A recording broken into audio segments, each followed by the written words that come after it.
நித்ரா பயனாளர்கள் அனைவருக்கும் இனிய வணக்கம்.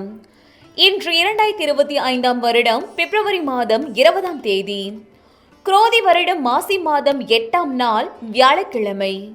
இன்றைக்கு என்ன விசேஷம்? தேய்பிறை அஷ்டமி.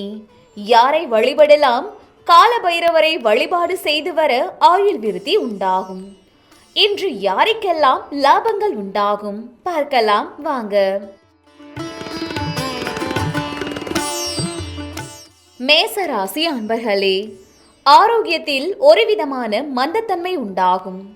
தேவையில்லாத அலைச்சல் மூலம் சோர்வு உண்டாகும். வெளியூர் பயணங்களால் அனுபவம் மேம்படும். புதிய முயற்சிகளில் மாறுபட்ட அனுபவம் கிடைக்கும். ரிஷபராசி அன்பர்களே, திறமைக்கு உண்டான பாராட்டுகள் கிடைக்கும். விலகிச் சென்றவர்கள் விரும்பி வருவார்கள். மாணவர்களுக்கு கல்வியில் திருப்தி உண்டாகும். நண்பர்கள் வழியில் அனுசரித்து செல்லவும். மிதுன ராசி அன்பர்களே, வெளி வட்டாரங்களில் மதிப்புகள் உயரும். உடன் இருப்பவர்கள் ஆதரவால் சில காரியங்கள் நடைபெறும். வசதி வாய்ப்புகளை பெருக்கிக் கொள்வதில் ஆர்வம் உண்டாகும். வியாபாரம் நிமித்தமான சில வியூகங்களை அமைப்பீர்கள். கடகராசி அன்பர்களே, குடும்பத்தில் சந்தோஷமான சூழல் இருக்கும். மனதளவில் இருந்து வந்த தயக்கத்தை தவிர்க்கவும். உணவு செயல்களில் கட்டுப்பாடு வேண்டும். கணவன் மனைவிக்குள் புரிதல் உண்டாகும். சிம்ம ராசி அன்பர்களே, அரசு சார்ந்த உதவிகள் கிடைக்கும். நெருக்கமானவர்களிடம் அனுசரித்து செல்லவும். சுற்றுலா துறைகளில் புதிய மாற்றம் ஏற்படும். அனுபவமிக்கவர்களின் அறிமுகங்கள் உண்டாகும். கன்னி ராசி அன்பர்களே, வியாபார பணிகளில் பொறுப்புகள் அதிகரிக்கும். எதிர்பார்த்த சில ஒப்பந்தங்கள் கைகூடும். வித்தியாசமான சிந்தனைகள் மூலம் திறமைகளை வெளிப்படுத்துவீர்கள். சுபகாரியம் தொடர்பான எண்ணங்கள் கைகூடும். துலாம் ராசி அன்பர்களே, சிந்தனை திறனில் மாற்றம் உண்டாகும். பணிகளில் மந்தமான போக்கு காணப்படும்.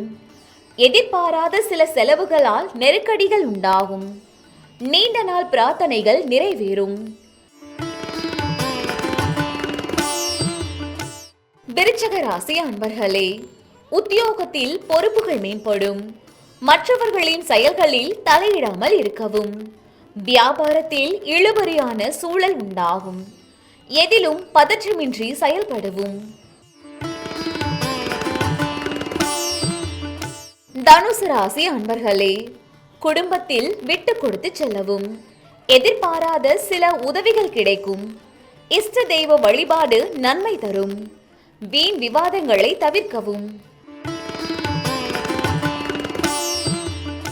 மகர ராசி அன்பர்களே, உடன் பிறந்தவர்கள் உறுதுணையாக இருப்பார்கள். அதிகார பதவியில் இருப்பவர்கள் ஒத்துழைப்பாக செயல்படுவார்கள். பிரச்சனைகளின் காரணத்தை கண்டறிவீர்கள். கருத்து வேறுபாடுகள் நீங்கி ஒற்றுமை அதிகரிக்கும். கும்பராசி அன்பர்களே, வியாபார ரீதியாக இருந்து வந்த தடைகள் விலகும். உடன் பிறந்தவர்களால் அலைச்சல் ஏற்படும். பாக பிரிவினைகளில் பொறுமையுடன் செயல்படவும். மனை சார்ந்த செயல்களால் ஆதாயம் உண்டாகும். மீன ராசி அன்பர்களே, நண்பர்கள் பற்றிய சிந்தனைகள் மேம்படும். வியாபாரத்தில் அபிவிருத்திக்கான வாய்ப்புகள் கிடைக்கும். எதையும் செய்ய முடியும் என்ற தன்னம்பிக்கை மேம்படும். உடன் பிறந்தவர்கள் ஒத்துழைப்பாக செயல்படுவார்கள்.